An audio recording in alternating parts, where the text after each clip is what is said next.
Hello fellow seekers, day 12, Hod and Gvura. Today we are invited to evaluate the way we exercise something we all experience, judgment. Often it is practiced in an unbalanced way. We think that might and power, status, money, and a sense of that maybe our experiences make us better than others, or perhaps gives us permission to judge and look down at others. Sometimes it just arises by itself and it's part of our personalities. Judgment is natural. It is a lens through which we see the world. It is the result of our upbringing and our cultures. It's hard to change that.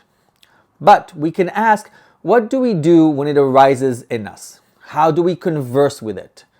And most importantly, how do we act when it is present? So when we look at the aspects of Gevura, strength, discipline, might, power, we can find that we can balance judgment with something else.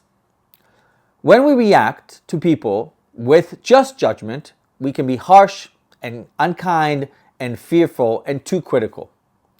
Hod Shebagvura challenges that dynamic. There has to be a type of restraint with judgment and its actions. Now, not always with judgment itself, but with the actions it will lead us to take. So here's the secret. When we balance judgment with gratitude, we are able to still judge another person, but understand that they are just a person and that there is a lesson to be learned here, and often a deep one. You see, it's a universal truth that we judge or dislike people who remind us of the traits that we do not like in ourselves. It's too harsh a mirror. So when we look at judgment, we can also turn the gaze inwards, towards ourselves.